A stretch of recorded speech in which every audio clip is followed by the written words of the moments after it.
Все команды получили специальные нашлемники отдельного цвета.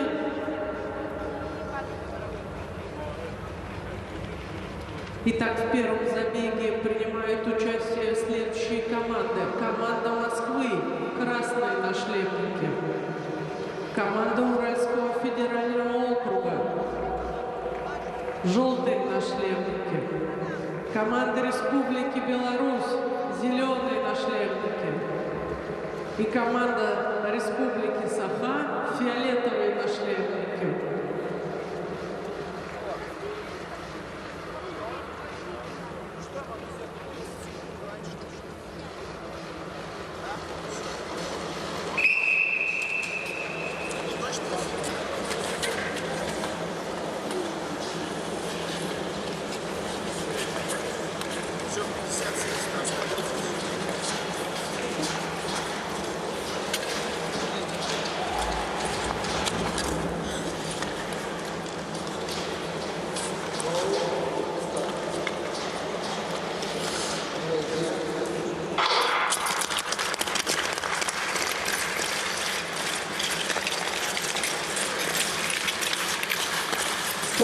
Друзья, мы возвращаемся на ледовую арену Кузбасс, где проходит турнир по шорт-треку в рамках вторых зимних международных игр «Дети Азии». И это микс-эстафета. Удивительно, что все три эстафеты, и классические, мужские, женские, и микс-эстафета представлены здесь, но только вот в девичьем исполнении будет эстафета действительно той дистанции, к которой мы привыкли, 3000 метров. У мальчиков тоже дистанция 3000 метров, то есть она сокращена с 5000 метров. Удивительно, что в микс-эстафете дистанция увеличилась, хотя количество спортсменов, как я понимаю, не увеличилось. Мы по регламенту посмотрели 5 человек, 4 плюс запасной. Вроде бы было написано так. Ну, может быть, что-то, хотя мы видим там составы больше. Итак, по командам: сборная Москвы, Уральского федерального округа, Республики Беларусь и Саха-Якутия. Это 4 команды в полуфинале номер 1. 2 абсолютно равные полуфинала. Да, никаких вообще здесь вопросов нет. 2 абсолютно равные. И у нас формула выхода такая, что 2 команды попадают, и 2 еще будут добираться. Нет, так не может быть. 2 должны попадать в финал А и 2 в финал Б. Ну, думаю, что так. Все-таки по-другому быть не может. Да, удивительный тот факт, что смешанная эстафета 3000 метров, но и вот как мы сейчас видим, и даст правила тоже другие, потому что обычно в смешанной эстафете бегут девочка-девочка, мальчик-мальчик, если мне память не изменяет уже. Вот, а здесь сейчас меняются спортсмены, то есть бегут девочка-мальчик, девочка-мальчик. Да.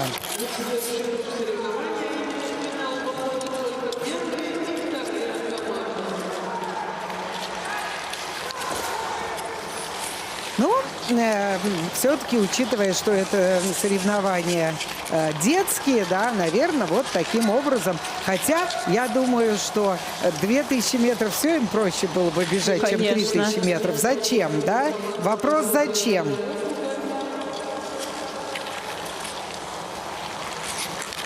Потому что даже на 2000 метрах ты устаешь очень сильно. А ну здесь... Да, ну да. Тем более тут вот, когда энергетика, да, она совершенно внутренне другая по одной простой причине, что ты выступаешь не за себя, а ты выступаешь и еще за всю команду. Поэтому совсем все по-другому. И вот мы сейчас видим, как спортсмены у нас показывают свой максимальный результат. непонятна немножко мне была тактика, потому что с самых первых кругов они начали очень быстро бежать. Потом к середине дистанции уже немножко расслабились, отпустились. И уже мы видим, спокойно стараются просто докатиться, потому что у нас уже, как видно, два явных лидера. Ну да, все определено. Здесь, конечно же, очень важно. Вот, например, я не знаю, там сборная Москвы, ну, судя по уровню, да, выступления, способна собрать, допустим, там абсолютно ровную, боеспособную команду из там 4 спортсменов, да, ну то есть 2 представителя женского пола, 2 представителя мужского пола. А в других, например, это сделать сложно. И даже вот уж на высоком уровне Беларуси сейчас на 2-й позиции бегут. Очень сложно. Там за 2-ю позицию как раз борьба, да, была серьезная. Москва первая команда, ну, в смысле, выиграла сборная Москвы. И, по-моему, белорусская команда была на 2-й позиции, а поскольку у нас регламент 2 команды выходят, естественно, в главный финал, и, кстати, сегодня будет розыгрыш наград в микс-эстафете, то это очень важно.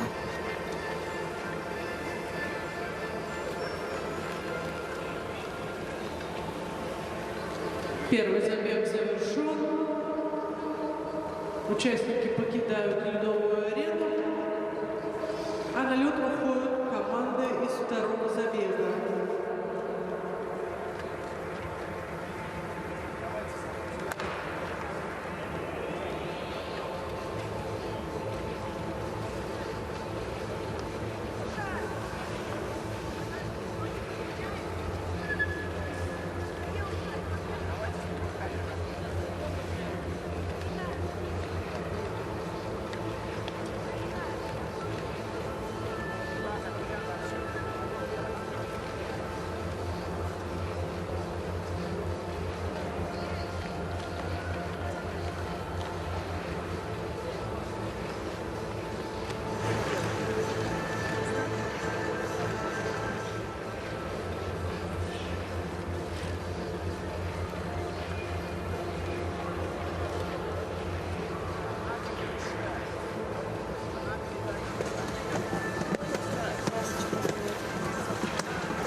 Никаких изменений не было внесено в предыдущий забег. А на льду команда участница 2-го забега. Команда просьба построиться в центре.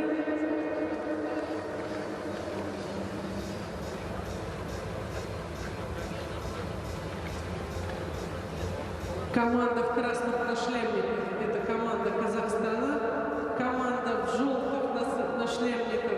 Ну вот так выглядит 2-й полуфинал в микс-эстафете. Стала быть, смешанная эстафета. И мы с вами здесь видим, это Дальневосточный федеральный округ, представители в желтых шапочках, сборная Казахстана здесь, сборная Башкортостана и Сибирского федерального округа.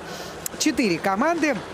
Напомню, что в предыдущем полуфинале сборная Москвы и сборная Республики Беларусь вышли в главный финал соревнований чуть позже. Мы увидим и финал Б, и финал А, и там будут разыграны награды. Вот все проворонили эти фиолетово-шляпные, да?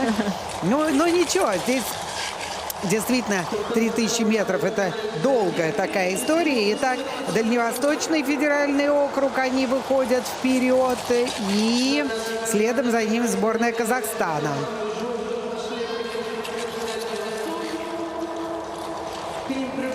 И быстро забег идет, прям видно сразу, скорость набирают ребята. Посмотрим, у кого хватит сил сейчас в конце. Ой, вот и падение.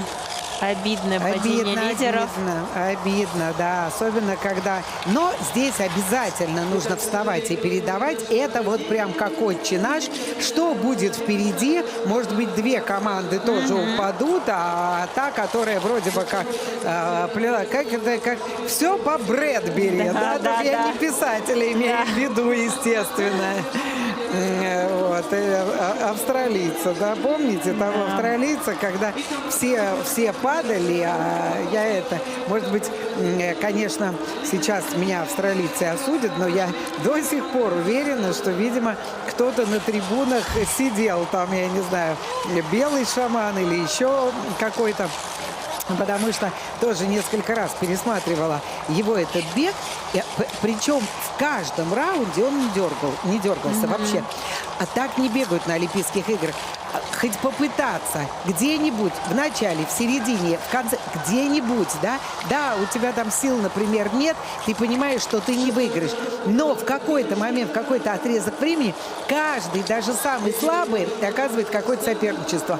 А он был такой впечатление, что он ехал и знал, что впереди всякий раз. Это же не просто в финале так было. С 1/4 начиналось. Конечно, все.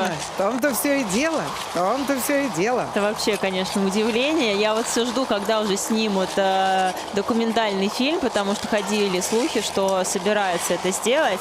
Но это очень, конечно, интересно. Ну да, это там надо рассматривать, кто на трибунах сидел и как. Ну, правда, вот без мистики, я не знаю, ладно, там не буду не говорить про какие силы, но без мистики здесь обойтись не могло, просто по определению. Так, ну что, итак, у нас, напомню, сборная Казахстана, Дальневосточный федеральный округ, и Башкортостан, и Сибирский, также федеральный округ. Казахстан у нас лидирует. Да, вот жалко упали, да, жалко упали вообще. Так, а это круговые у нас, значит, получается? Круговые, получается? Сейчас догоняют, да, похоже, Республику Башкортостан. Видимо, Казахстан уже догнал практически на круг. Да, Башкортостан у нас в зеленых, да? В синеньких. Ну да, в синеньких.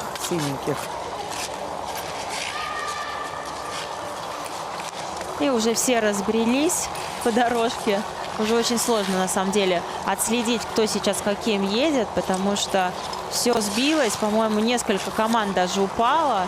И непонятно. Мне кажется, что здесь сборная Казахстана, как они же сохранили свою позицию, там, когда дальневосточники упали, да, вот пытаются что-то такое добрать быстренько что-то добрать, и сборная Казахстана уже однозначный у нас участник следующего финала. Но тоже не будем торопить, да.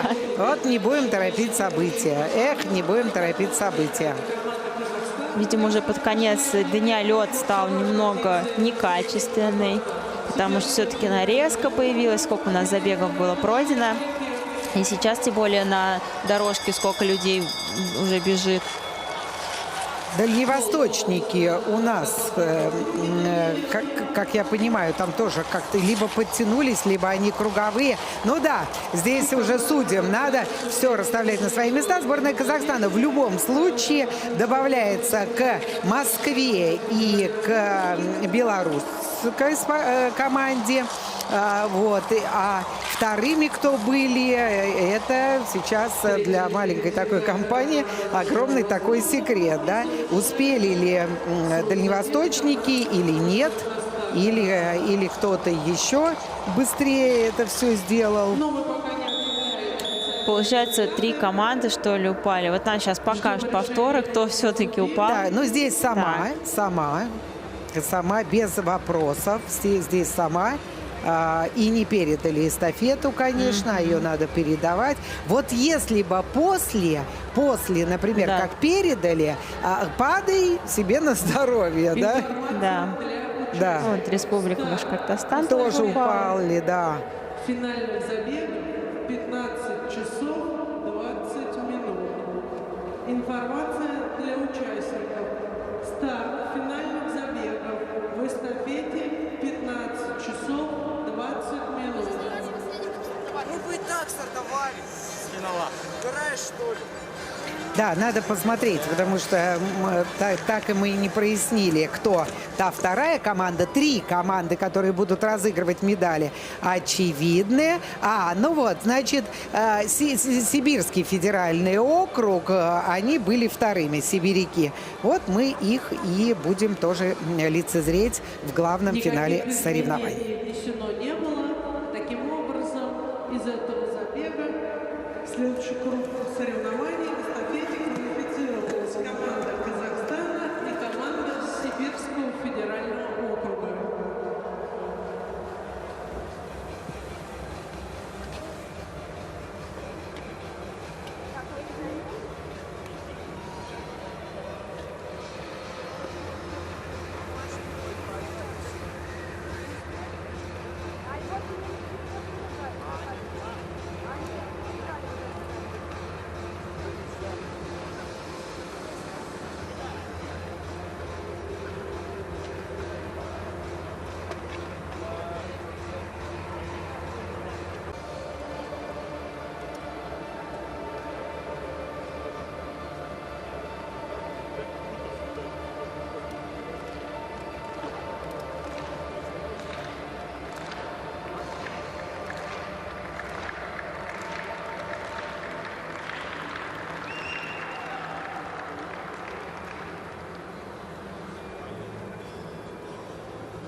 В соответствии с правилами соревнований спортсмены должны иметь от 15 до 20 минут времени отдыха между забегами.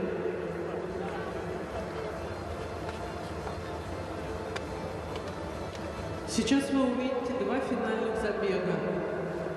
В смешанной эстафете в финале Б примут участие команды Дальнего Востока, Уральского федерального округа, Республики Саха и Республики Башкортостан.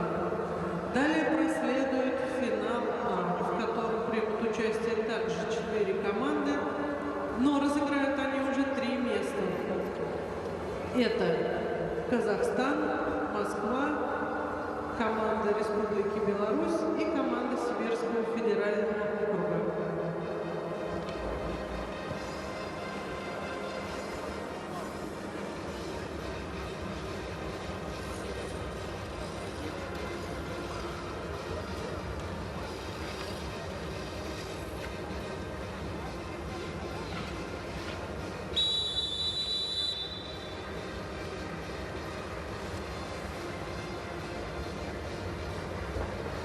Команда участницы финала Б приглашаются на лед.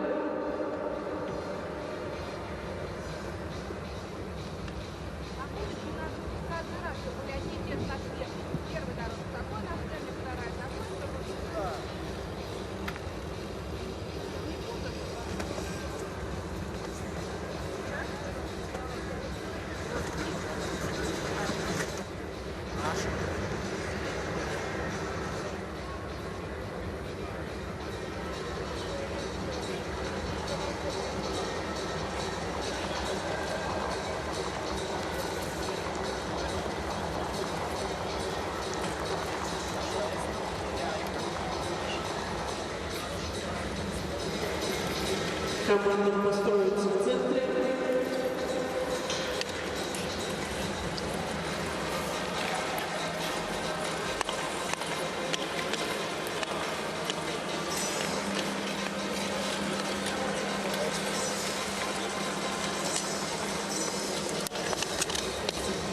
Команда Дальнего Востока. Красные нашлемники. Команда Уральского федерального округа. Желтые нашлемники. Команда Республики Саха. Фиолетовые нашлемники. Команда Республики Башкортостан. Синие нашлемники.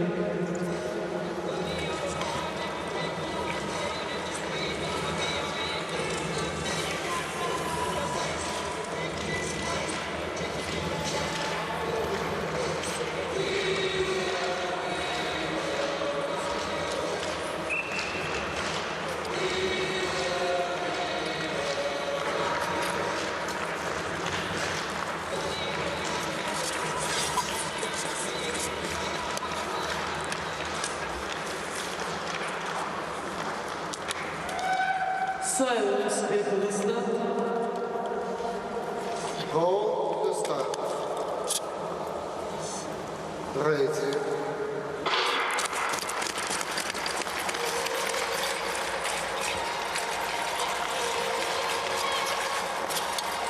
Старт финального забега Б. Смешанные эстафеты. И как вы можете видеть, на первую позицию вырвалась сначала команда Уральского федерального округа, что сейчас лидер поменялся. И лидером уже является команда Дальнего Востока. Скорость забега изначально высока. Ну что, друзья, уже у нас в деле очень активно финал Б, микс-эстафета, не сильнейший финал. 4 команды, которые в лучшем случае разыграют место самое высокое, это 5-е, то есть 5-е, 6-е, 7-е, 8-е. Все очень просто.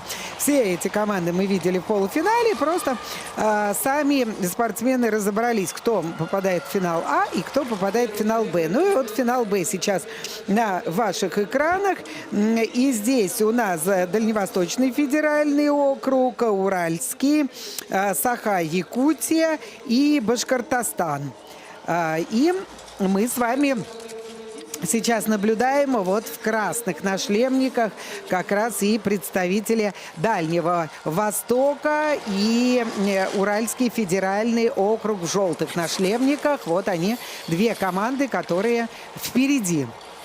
Ой, там тоже падение, передача. По-моему, это Башкортостан, да, так неловко у них все получается. А вот здесь вот попытка смены позиций. И у нас Уральский федеральный округ. Все-таки пропустили. О, еще одно падение. Что ж такое Башкортостану-то не везет, да? 2-е, по-моему, падение у них. Ну и там также сибирский, Саха, Якутия тоже в отстающих. Вот 2 команды, которые явно борются за 5-е место в итоговом протоколе. Да, но если это будет рассчитываться как по олимпийской системе, и кто-то получит дисквалификацию в финале А, то ребята смогут подняться на пьедестал почета. Да, как это было, например, на Олимпийских играх 2018 года. Нет, я даже сейчас не... Да, как это было в 2018 2018 году, тогда, сборная Нидерландов, наверное, по уму, они же тогда мировой Да. рекорд, девчонки, установили. Они, конечно, да. тогда были на голову, наверное, Да, сильнее. Да, поэтому... и это справедливо, к сожалению, Да. да. К сожалению, справедливо. Ну а для Эмины Малагич это больной вопрос. Да, потому что когда ты понимаешь, когда ты останавливаешься в 2 шагах от медали, от пьедестала, это, конечно, с каждым годом, наверное, все больнее и больнее это воспринимается. Ну что же, так Ну, бывает. ничего, это, да. это спорт, да, это все. Надо идти дальше, надо все пережить. Так, красненькие у нас сейчас возвращают себе лидерство Дальний Восток. Видите, написано там Постоянно Приморье меняют. у них на спинах. Мы видим, постоянно меняют позиции, да, то одни, то вторые. И прям борются за позицию. И 6 кругов до финиша. Сейчас самая будет разборка начинаться. Желтенькие теперь, желтенькие пошли. Вот и падение. Эх, как ты его увидела? Они зацепились коньками. Еще не было, а ты уже сказала. Ну, без нарушений, на твой Но взгляд, я думаю, или что, всё, или есть? скорее всего, они рассчитают как по правилам разделения ответственности. По-моему, так называется это правило, когда оба спортсмена виноваты, и поэтому понесут, наверное, ответственность вместе и не будут считать, наверное, как нарушение. Понятно. Одинаковая ответственность. Понятно. Хорошо. Ну что, у нас финишный круг. Напомню, что эта дистанция 3000 метров.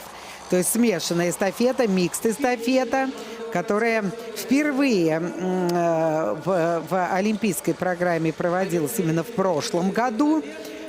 Такое было нововведение, опробованное на этапах Кубка мира сначала. И все команды, все вообще были в эксперименте, потому что все-таки это очень важно, да? Хотя вот, как, например, у нас сейчас в сборной России двоевластие, да, то есть в состоянии главных тренеров их 2, да, и это Андрей Иванович Максимов и Владимир Викторович Григорьев. И, кстати сказать, когда вот я снимала в Коломне, брала у них интервью, то оба сказали, безусловно, это конкуренция, и, безусловно, в этой конкуренции подросли очень результаты. И потому что никто не хочет уступать, это ясно. И это здорово. Я спросила, как насчет эстафеты. Вот как? Ее же надо тренировать. Например, вот сборная Нидерландов, тоже мы много раз об этом говорили в наших эфирах, они вообще в тренировочном процессе очень часто используют именно эстафетную практику, да, для того, чтобы и личные качества, да, росли, и чтобы вот эта слаженность была командная. Вот здесь мнения разделились. Допустим, Владимир Григорьев сказал о том, что вот никак, да. Вот, конечно, надо тренировать, но когда в разных местах две группы тренируются, то это сделать сложно. А Андрей Иванович сказал, а все профессионалы, все должны выходить и делать свое дело. Я, честно говоря, немножко не согласна здесь с Андреем Ивановичем. Кстати, еще раз огромный ему привет и поздравления с юбилеем, поскольку, во-первых, появляются новые люди, да, и это раз. И еще, если как-то можно понять, как мужчина выталкивает мужчину или женщина выталкивает женщину, да, но, в принципе, плюс-минус, да, плюс-минус силы равны. Но вот эти связки, которые от женщин к мужчинам и от мужчин к женщине, Да. они очень-очень важны. Ведь мы даже вот на этапах Кубка мира сейчас видели, когда мужик выталкивает так, что его соотечественница просто вылетает как пробка из бутылки не туда, куда надо. Да. Потому что надо еще как-то этим управлять, а руля-то нет, да. Витрила сзади есть, а руля нет, да.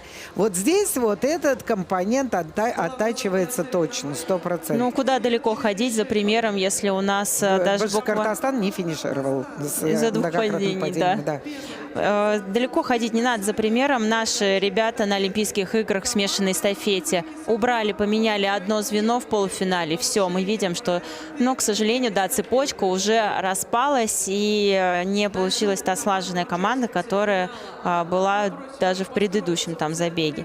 Поэтому, конечно, да, скатывать это важно, но, скорее всего, сначала проходят вот эти отборы, а потом уже, да, уже когда команда формируется на крупные соревнования, где уже команду будет представлять там Россию, то тогда уже перед этим соревнованием, конечно, идет скатанность составов, и уже там уже дальше... Ну да, можно так, если есть время, конечно. Но вот это вот все очень-очень важные компоненты.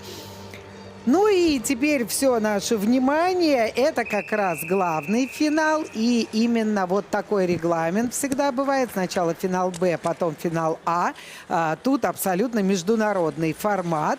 И мы видим вот в сборной Москвы, да, вот сейчас вот видим Андрей Петров как раз, который был победителем в индивидуальном зачете на дистанции 1500 метров, и Анастасия Баранова, которая выиграла женский зачет. Кстати, сказать, я посмотрел, сборная Москвы и пару составов могла бы очень конкурентоспособных выставить. То есть действительно все хорошо. Но какие команды? Сборная Казахстана, Москвы, Республики Беларусь и Сибирского федерального округа. Вот те команды, которые вошли. И посмотри, сразу какие различия. Сборная Казахстана.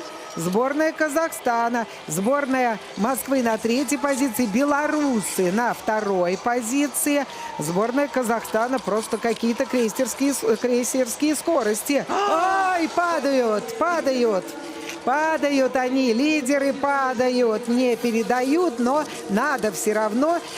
Причем, вот смотрите, опять-таки, еще раз подчеркиваем, что если в обычных классических эстафетах мужчины и женщины могут пробегать разные дистанции, да, то есть в определенных местах, конечно, нужно делать прием и передачу, но можно хоть и один этап пропустить одному спортсмену, дать ему отдохнуть и так далее, или одной спортсменке, как угодно. Здесь четко регламентированы, какие этапы женские, какие этапы мужские. Не может так быть, что мужчина с женщиной в одном забеге. И, кстати сказать, вот когда на Олимпийских играх в легкоатлетической программе тоже появилась микс-эстафета смешанная, это вот как раз в Токио первый раз, а до этого она была опробована, я очень критиковала Международную федерацию, что она допускает, когда мужчины могут бежать с женщинами, да? Во-первых, и мне тогда сказали, вот, Богословская не хочет меняться. Почему не хочет меняться, объясняла я. Как так? Во-первых, когда мужчина бежит в женской, вот все женщины, например, и из другой команды мужчину выставляют. Во-первых, телевизионный жанр, регламент телевизионного жанра, он диктует свои правила. По правилам надо показывать лидера. Что ж мне смотреть на этого лидера, когда явно, что те, кто разыграют награды, бегут далеко за спиной, да, потому что он оторвался. Или наоборот, когда там вот то, о чем я говорю, когда они передают эстафету, это же очень травмоопасно, да, особенно в шорт-треке. И смешай их, и такие могут быть травмы нанесены. Вот я тоже считаю, что как раз здесь вот хороший пример шорт-трека, что легкоатлетам надо брать этот пример. Строго регламентировать, где мужские этапы, там 4 по 400 эстафета, где женские этапы.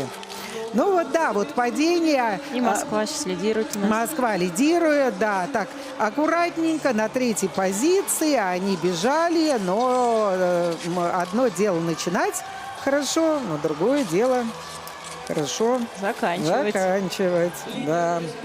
Конечно, обидное падение для Казахстана, потому что, думаю, они претендовали на медаль 100%. Конечно. Вот, какую медаль неизвестно, но должны были быть в призах. И, конечно, это очень-очень жалко.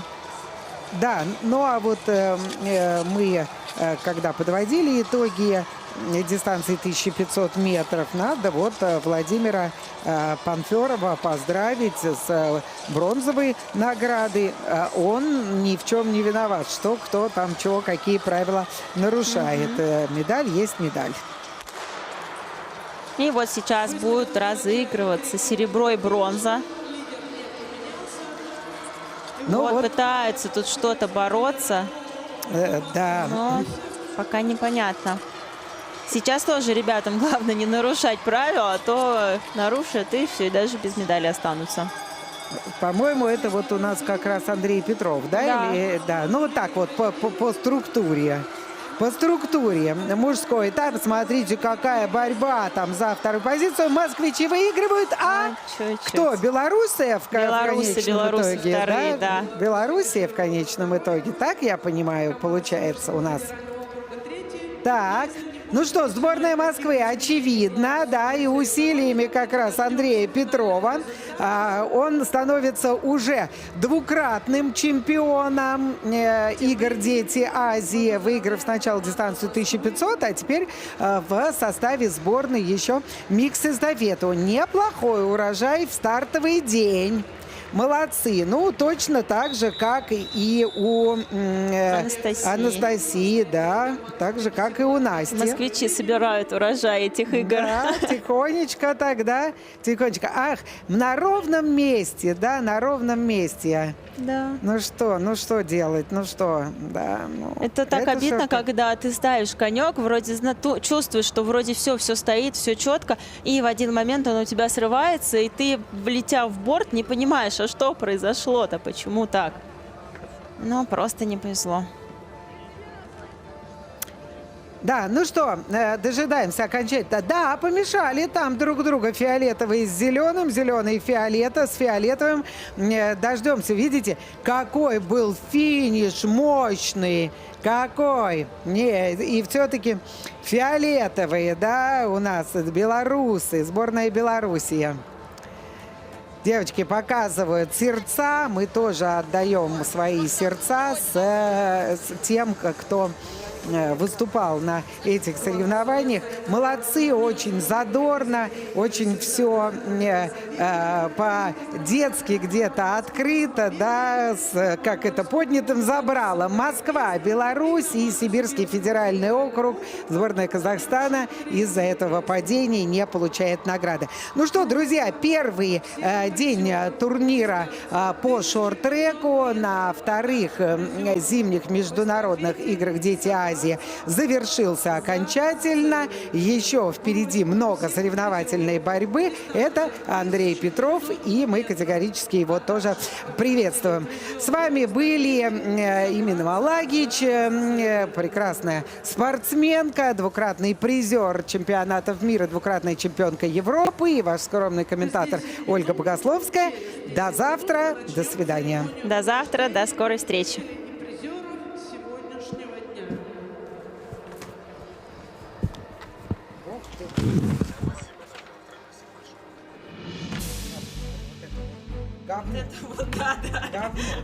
А это только на 27-й. А подожди, может на 28-й? Сейчас мы сразу тогда накинем взглядом.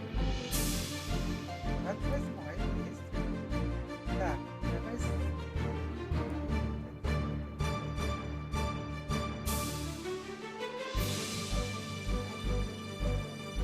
И вообще непонятно, как они будут проводить. Что такое? А где?